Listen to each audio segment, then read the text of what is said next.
At ngayon mga giliw naming tagapakinig, narito ang isa na namang kwento na pinamagatang Attorney Tomas sa pakikipagsapalaran ni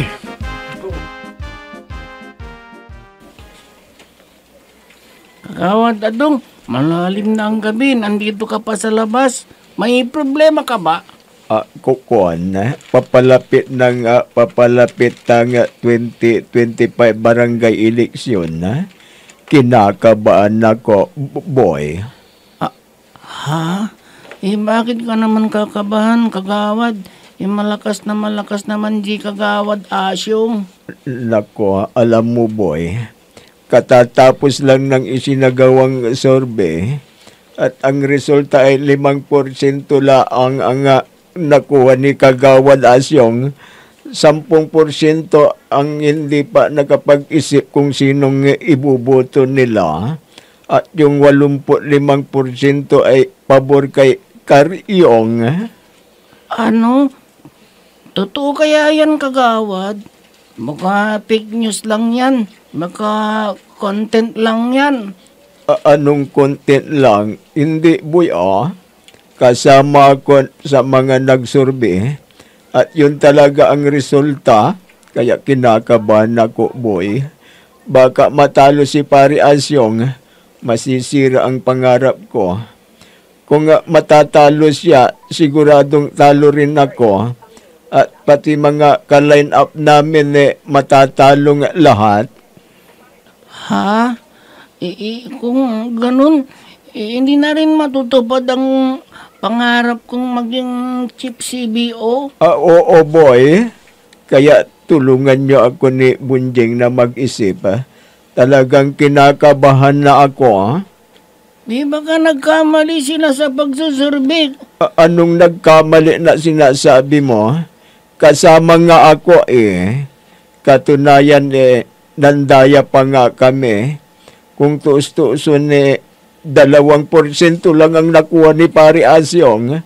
Pero ang inireport namin sa kanya 5% para hindi naman na masyadong masaktan.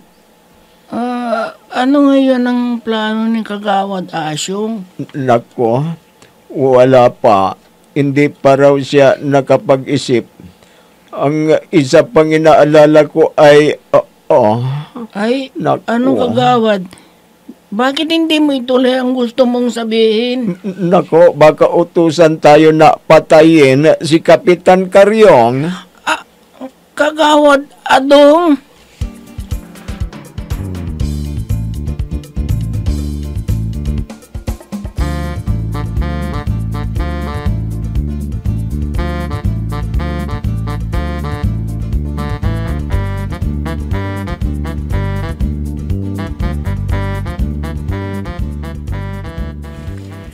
Paring boy, umagang-umaga parang malungkot kayo.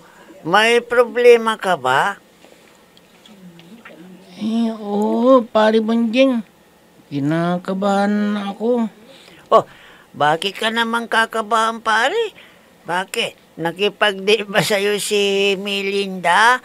Tapos, kinakabahan ka baka magbunga yung ginawa niya? At baka mapatay ka ni Mang Dandoy? Ano? Tanga! Ha? Hindi, ayaw ko na siya. Ha? Turn off ako. Wala na siya sa isip ko. Inalimutan ko na. Naku pare, wag ka ngang magkaila. Buti sana kung hindi ko alam na crush mo siya, patay na patay ka sa kanya, kaya... Juan. Tama na nga. Pare Bunjing huwag mo nga sabihin yan. Kami makarinig at isipin nilang totoo. Tapos isumbong nila kay Mang Dandoy. Iwan ang katotohanan yan. Aminin mo na kasi, pare. Halatang-halata naman tuwing dumadaan tayo sa bahay nila. Sumisilip ka. Tinitingnan mo si Melinda. At kung makikita mo na siya, kinikilig ka na. Tumigil ka nga, Bunjing. Sinabi na sa'yo hindi totoo yan. Kung hindi totoo, bakit ganyan ang isura mo? Sige Pare Bunjing, malapit ng 2025 barangay Oh, eleksyon. ngayon? At tagilid daw si Kagawad Asyong. Ha?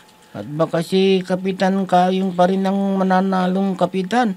Mabibigo tayo sa ating pangarap. Ganun ba, pare? Akala ko iniisip mo si Kwang, si Melinda. Hindi! Ah? Ay, alam mo, kinakabahan talaga ako eh. Dahil ang sabi ni Kagawad Adong, hindi raw matanggap ni Kagawad Asyong kung matatalo siya. Kaya karautusan tayo na patayin si Kapitan. Pare boy?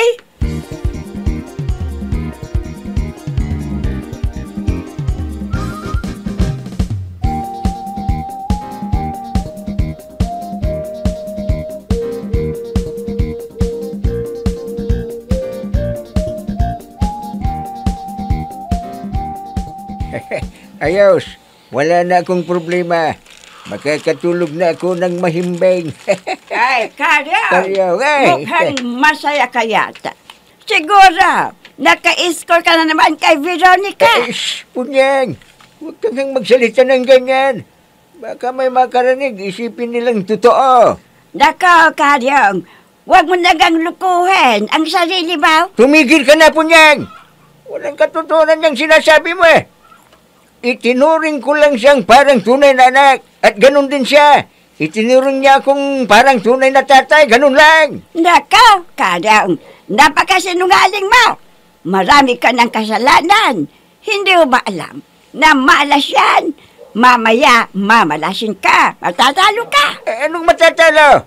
Hindi mo ba napapansin na masayang-masaya nga ako ngayon eh? Tulad ng sinabi ko, masaya ka dahil naka-score ka kay Veronica. Sinabi na sa'yong walang katotohanan yan. Masaya ako dahil sa survey. 85% na mananalo ako. Ang sabihin mo, niloloko niyo kami ni Rodolfo. Eh, tama na! Napakarumi talaga ng isip mo. Hindi ko magagawa yan dahil itinuring ko siyang parang tunay na anak. Yan ang tandaan mo. Ha, sige. Kung hindi ka titigil, mabubugbog kita. Ha, Karyo.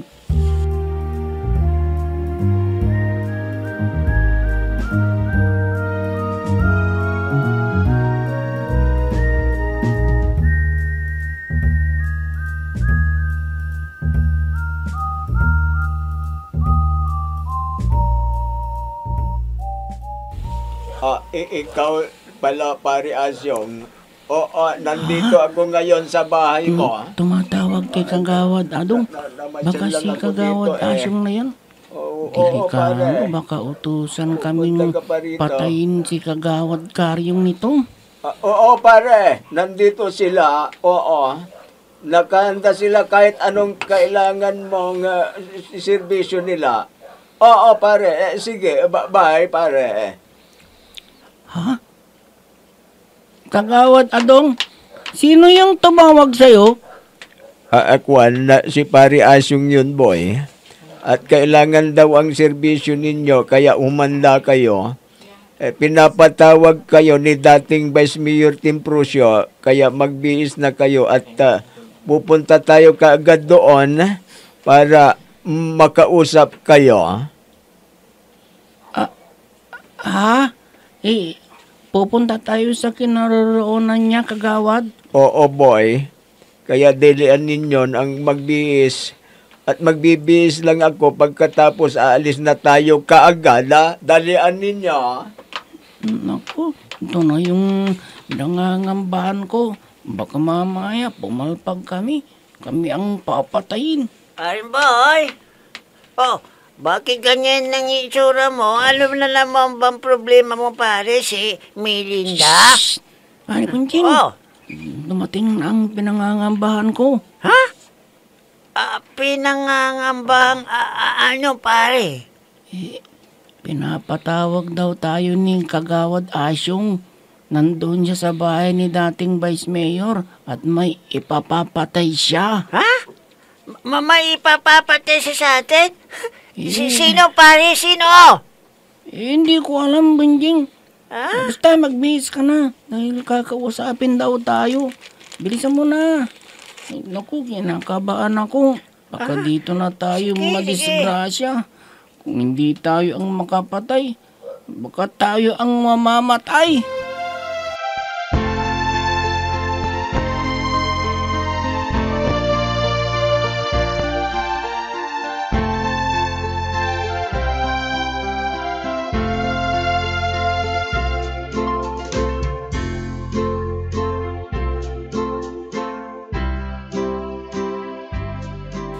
Pining, alam mo ba? Masayang-masaya na si Kapitan ngayon. Ha? Bakit? Dahil pina-score mo na naman, ganun ba? Naku, hindi Kung ganun, bakit sinabi mong masayang-masaya siya?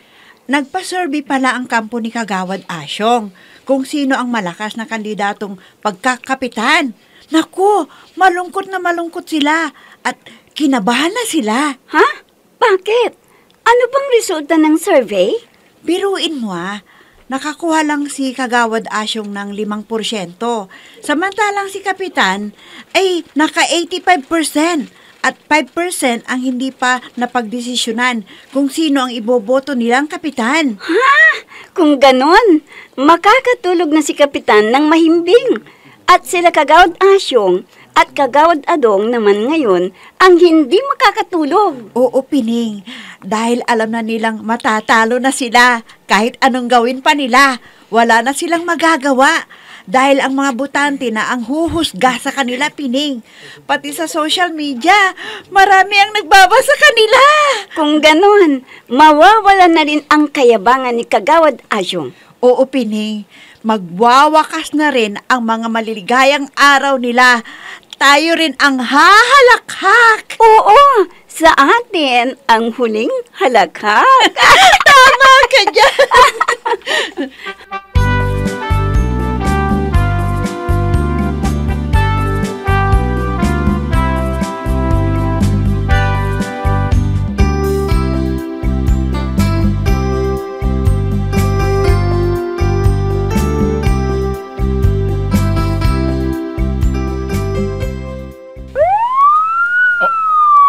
Ano yun? Parang may hinahabol ang mga pulis, Mga sama! Kami isang tantanan! Bilisan ay. niyo! Hindi na natin! Bastos ang mga yun, Kamuntik na akong masagi. Ay tanga ang driver ng patrol car. Sino kaya ang driver? Makapasok na nga ng bahay. Baka may dadaan uling patrol car at lalong tanga ang driver at mabundol pa ako. Kuwan, bayaw, ano yun? Parang may hinahabol ang mga kapulisan natin, Ay, oo, bayaw. Siguro may hinabol na kriminal o taong may nagawang kasalanan. Sino kaya yung hinahabol nila? Bayaw, baka kriminal yun.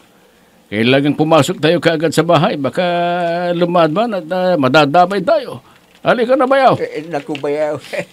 Napaka-nervyoso mo naman. Parang hindi ka dating sundalo.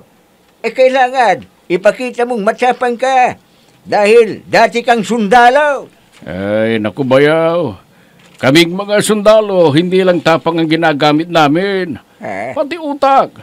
Walang kwenta ang katapangan mo kung babarilin ka ng kalaban. Halika na. Delikado, bayaw. Duwag pala itong si bayaw Parang hindi dating sundalo ang walang...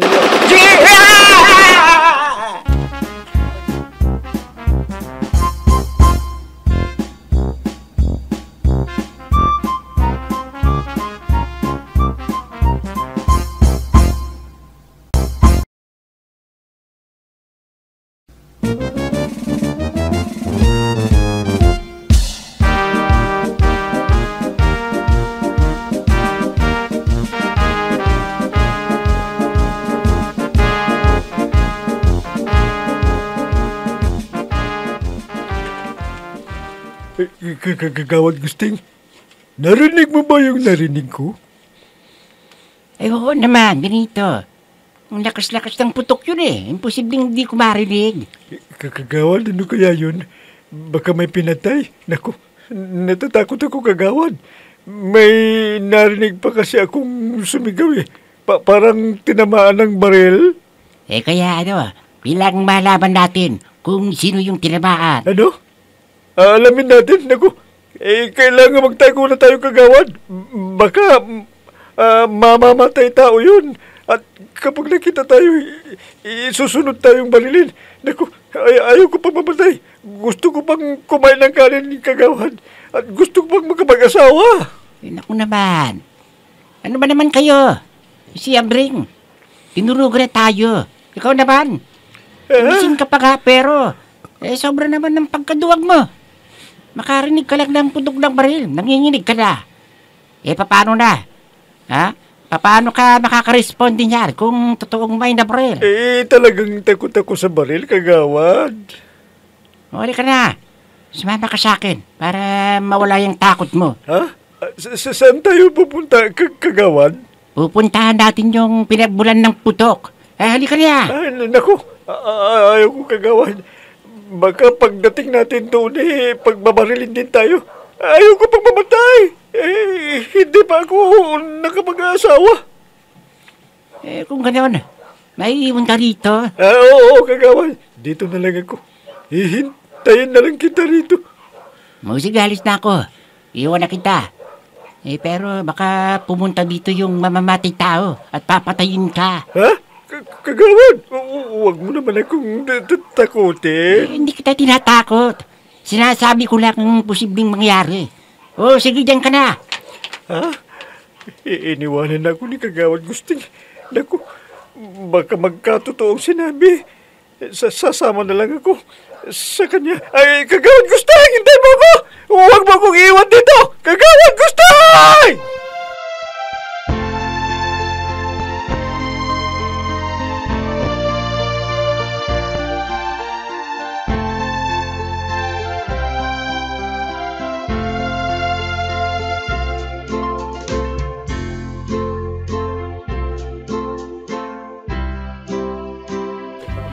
Ano ka mo, Benito? Si Kapitan? Ninervyos? Bakit? Anong nangyari sa kanya? Narinig mo ba yung putok ng armalad kanina? Ha? Oo. Pulis yata yung nagpaputok kanina May hinabol daw na wanted. Ayo, piling. Kaya lang ang akala ni Kapitan tinamaan siya. Dahil naramdaman daw niyang may bumubulwak na mainit sa mga paa niya. Yun pala, nakaila siya sa nervyos. Naku, nawalan siya ng malay. Mabuti na lang hindi inatake. Naku, nakakatawa talaga ito si Kapitan Galing. Benito, ha? Huwag mong tawanan si Kapitan. Mamaya, marinig ka. Masususpindi ka. Talagang hindi ko lang mapigilan ng tawa ko. Dahil nakakatawa talaga yung si Kapitan sa nangyari. Tama na, Benito. Naku, Sa halip na maawa ka sa kanya, pinagtatawa na mo pa. Talaga naman nakakatawa. Sino yung sinabi mong nakakatawa, Benita? Sino pati si Kapitan? Nakakatawa. Nervyoso pala siya. Benito, tama na. Talagang hindi ko mapigilan ng pagtawa at piling. Nakakatawa talaga itong si Kapitan. Nervyosa. Nervyosa? Sino ang nervyoso, Benita? Si Benito, Kapitan. si Kapitan yung nasa likod mo. Tumigil ka na. Talaga naman nervyoso si Kapitan. Bakit? Hindi mo ba sinabi kagad? Pining, alam mo ba, yung si Kapitan, naku, talagang napakatapang yan. Bilib ako sa katapangan ng taong yan. Idol ko siya Idol ko si Kapitan. Ganun ba, Benito? Idol mo ako? Kapitan, nandyan pala kayo. Narinig niyo ba yung sinabi kong idol kita dahil matapang kakap? Hindi ko narinig yun, Bunjeng. Ang narinig ko ay yung sinatsawanan mo ako. At sinabi mong nervyoso ako. Kapitan, kung kasi, hindi ikaw ang sinabi. Tama na, Benito. Dinig na dinig ko ang sinabi mo kay Pineng. Kaya, suspindido ka ng 1 buwan. Patay.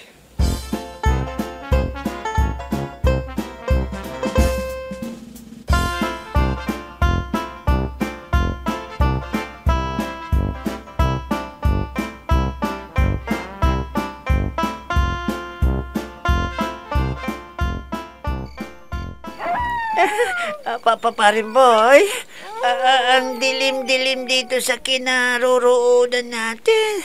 Baka may multo sa bahay na ito, pare. Matagal ng panahon na walang nakatira dito eh. Kanino ba bahay ito, paring boy?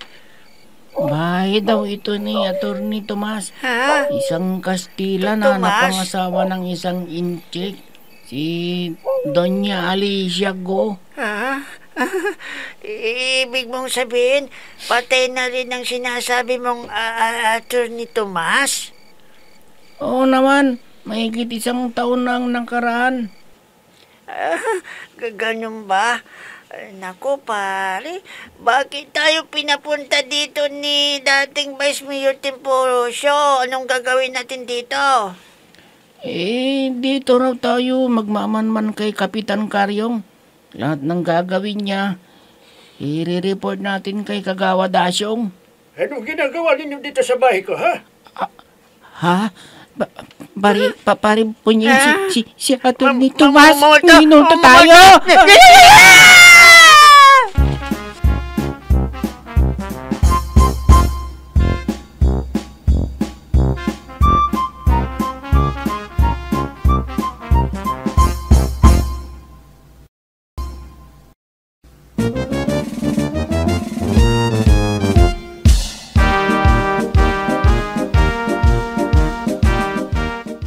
Sino kaya si Atty. Tomas? Mga giliw namin tagapakinig, abangan ang susunod na kabanata ng ating kwento na pinamagatang Atty. Tomas sa pakikipagsapalaran ni Kapitan Karyong!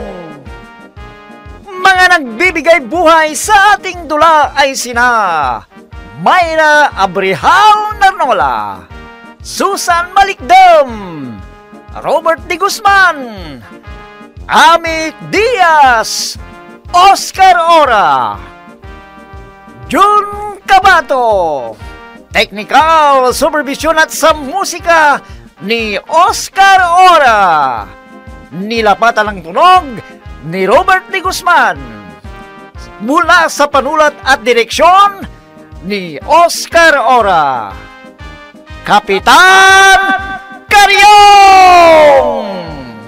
Inihahandog sa inyo ng F3 Recording Studio para sa pambansang radyo ng Pilipinas, Bombo Radio Philippines!